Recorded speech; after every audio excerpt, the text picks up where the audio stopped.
আমরা আগের ভিডিওতে দেখেছিলাম রূপশ্রী প্রকল্পের লাভ নিতে গেলে কি কি যোগ্যতা প্রয়োজন, কি কি নথি লাগে এবং কোথায় তা আবেদন করতে হয়। এ হচ্ছে রূপশ্রী প্রকল্পের অ্যাপ্লিকেশন ফর্ম বা আবেদনপত্র।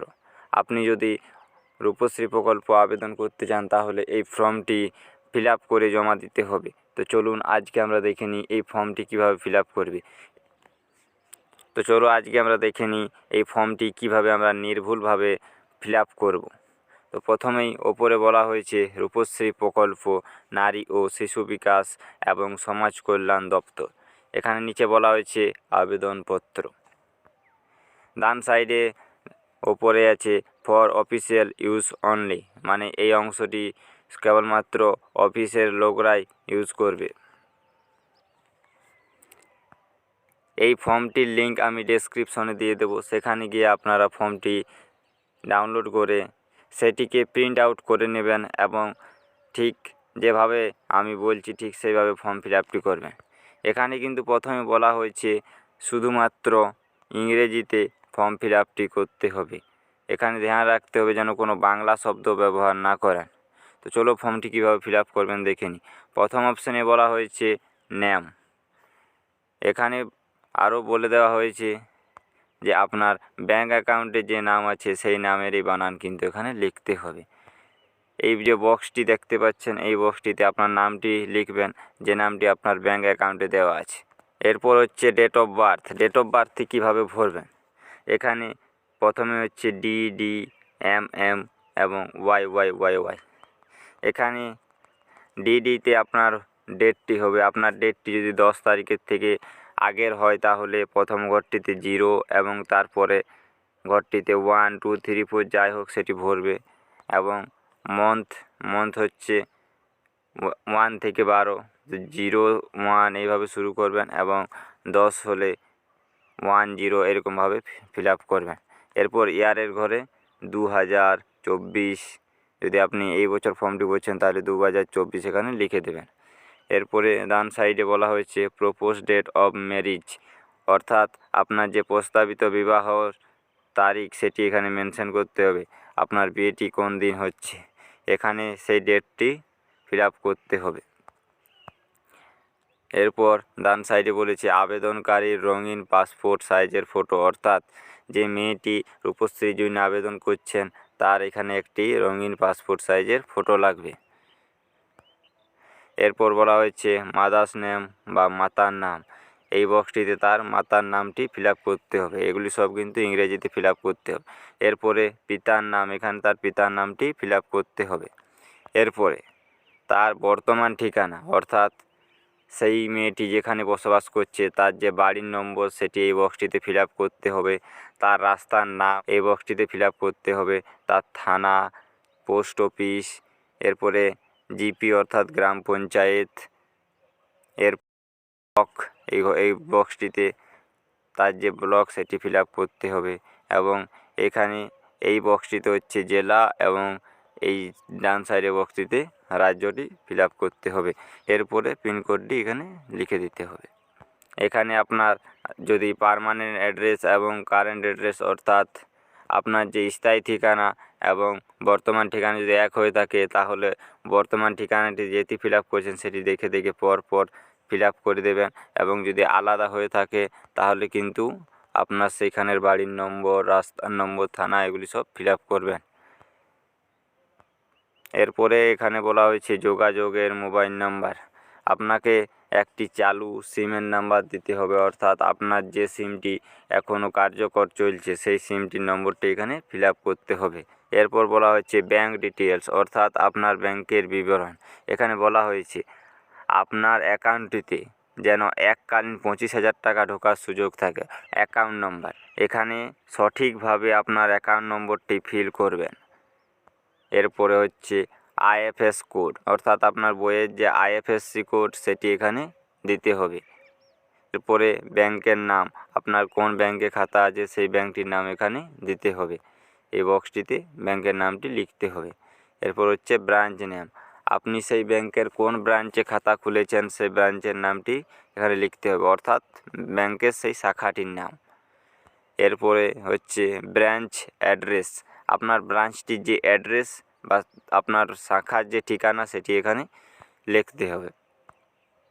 এরপর বলা হয়েছে শুধুমাত্র লিপিবদ্ধ করার জন্য অন্যান্য ব্যক্তিগত তথ্য টিক দিন। এরপরে এখানে বলা হয়েছে যে আপনার শিক্ষার স্তর কত দূর, আপনি কত দূর পড়াশোনা করেছেন। এখানে আপনি যদি স্নাতক হয়ে থাকেন তাহলে এই বক্সটি ক্লিক করলেই হয়ে যাবে। এরপর হচ্ছে আপনি জাতিতে কী, আপনি যদি জেনারেল হয়ে থাকেন তাহলে প্রথম বক্সটিতে রাইট চিহ্ন দেবেন, আপনি যদি এসসি হয়ে থাকেন তাহলে দ্বিতীয় বক্সটি, যদি এসটি হয়ে থাকেন তাহলে তৃতীয় বক্স এবং ওবিসি হয়ে থাকলে চতুর্থ বক্সটি। এরপর হচ্ছে রিলিজন, আপনার ধর্ম কী, আপনি যদি হিন্দু হয়ে থাকেন তাহলে প্রথম বক্সটি, আপনি যদি ইসলাম হয়ে থাকেন তাহলে দ্বিতীয় বক্স, শিখ হলে তৃতীয় বক্সটি, বৌদ্ধ হলে এই বক্সটি, এবং খ্রিস্টান হয়ে থাকলে এইটি, এবং অনলাইন যদি হয়ে থাকেন তাহলে এই শেষের বক্সটিতে টিক করবেন। এরপর বলা হয়েছে গ্রুমস ডিটেলস অর্থাৎ পাত্রের বিবরণ। অতক্ষণে আমরা দেখলাম যে পাত্রীর বিবরণ, সেই পাত্রীর নাম, জন্ম তারিখ, বাবার নাম, মায়ের নাম, এসবগুলি আমরা ফিল আপ করলাম। এরপরে কিন্তু পাত্রের বিবরণ দিতে হবে। এখানেও ঠিক সেম যেভাবে মেয়ের বিবরণ দিলেন ঠিক সেভাবেই ছেলের বিবরণ দিতে হবে। প্রথমে হচ্ছে তার পুরো নাম, এরপর হচ্ছে জন্ম তারিখ, এরপর হচ্ছে মায়ের নাম, বাবার নাম, এবং ডান সাইডে একটি পাত্রের পাসপোর্ট সাইজের রঙিন ফটো লাগবে। এছাড়াও তার কারেন্ট অ্যাড্রেস এবং তার পার্মানেন্ট অ্যাড্রেসটি ফিল আপ করতে হবে। যেরকম আমরা মেয়ের অ্যাড্রেসে ফিল আপ করেছিলাম ঠিক পাত্রেরও সেরকমভাবে অ্যাড্রেসটি ফিল আপ করতে হবে। এরপর বলা হয়েছে ঘোষণা ও দাখিল করা কাগজপত্র। এখানে প্রথম অপশানে বলা হয়েছে আমি অবিবাহিতা এবং প্রস্তাবিত বিবাহটি প্রথম বিবাহ, অর্থাৎ অনেকেই একের বেশি বিবাহ করে থাকেন, কিন্তু এই রূপশ্রী প্রকল্পটি লাভ নিতে গেলে কিন্তু কেবলমাত্র প্রথম বিবাহটির জন্যই এই প্রকল্পটি লাভ নিতে পারবেন। এবং দ্বিতীয় অপশান এখানে বলা হয়েছে যে বাড়ির ইনকাম টাকার বেশি না। এরপর তৃতীয় অপশানে বলা হয়েছে যে আমি পশ্চিমবঙ্গে বসবাসকারী, আমি পশ্চিমবঙ্গে জন্মগ্রহণ করেছি, গত 5 বছর ধরে পশ্চিমবঙ্গে বসবাস করছি, আমার পিতামাতা অভিভাবক পশ্চিমবঙ্গের বাসিন্দা। এগুলির মধ্যে আপনার যে যে অপশানগুলি ঠিক সেগুলি আপনি টিক করতে পারবেন। এরপর চতুর্থ অপশানে বলা হয়েছে যে আমার বয়স 18 বছরের ঊর্ধ্বে, অর্থাৎ এই প্রকল্পটি লাভ নিতে গেলে মেয়েটির বয়স অবশ্যই 18 বছরের বেশি হতে হবে। এরপর নিচে আপনার যে 18 বছর বয়স হয়েছে তার যে কোনো একটি প্রমাণপত্র দিতে হবে। যেমন এখানে হচ্ছে birth certificate, voter ID card, Aadhaar card, PAN card, government registered school leaving certificate অথবা মাধ্যমিকের অ্যাডমিট কার্ড। আপনি যে কোনো একটি দিবেন এবং তার যে নম্বরটি, অর্থাৎ যদি বার্থ সার্টিফিকেট হয় তাহলে বার্থ সার্টিফিকেট নম্বর, যদি ভোটার আইডি হয় ভোটার আইডি নম্বর, এবং যদি আধার কার্ড হয় তো আধার কার্ডের নম্বর যে কোনো একটি এখানে লিখতে হবে। এরপর বলা হয়েছে আমার নিজের নামে একটি সচল ব্যাঙ্ক অ্যাকাউন্ট আছে, সেই ব্যাঙ্ক অ্যাকাউন্টটির ফার্স্ট পেজটির কিন্তু আপনাকে একটি জেরক্স জমা দিতে হবে। যে পাতাগুলিতে অ্যাকাউন্ট হোল্ডারের নাম, অ্যাকাউন্ট নম্বর, ব্যাংকের নাম, ঠিকানা, আইএফএসসি কোড এবং অন্যান্য তথ্যাদিগুলি থাকে। এরপরে হচ্ছে প্রুফ অফ প্রপোজড ম্যারেজ, অর্থাৎ প্রস্তাবিত বিবাহের একটি প্রমাণ দিতে হবে। সেখানে প্রমাণ হিসেবে আপনি বিবাহের নিমন্ত্রণ কার্ড দিতে পারেন, বা বিবাহ নথিভুক্তকরণের নোটিশ বা সেলফ ডিক্লারেশন অর্থাৎ স্বঘোষণাপত্র, এগুলির মধ্যে যে কোনো একটি দিতে হবে।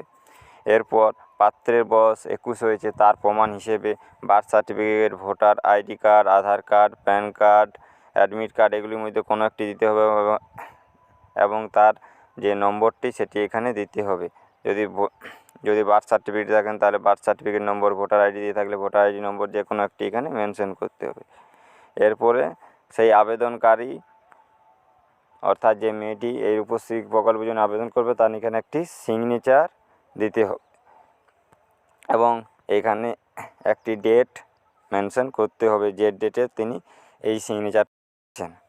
এরপর বলেছে রূপশ্রী প্রকল্প, এখানে বলে দেওয়া আছে ফর অফিস ইউজ অনলি, অর্থাৎ এই বক্সটি কেবলমাত্র অফিসাররাই ফিল আপ করবে, তাই এই বক্সটি আপনাদের ফিল আপ করার কোনো প্রয়োজন নেই। এরপরে বলেছে এখানে আবেদনের স্বীকৃতিপত্র, এখানে অ্যাপ্লিকেশন নম্বর এবং এগুলো কিন্তু তারাই দেবে, এগুলো আপনাদেরকে কিছু করতে হবে না। তো এই ছিল আজকের ভিডিও। এই ভিডিওতে আমরা দেখলাম রূপশ্রী প্রকল্পের যে ফর্মটি সেটি কীভাবে আমরা নির্ভুলভাবে ফিল আপ করবো।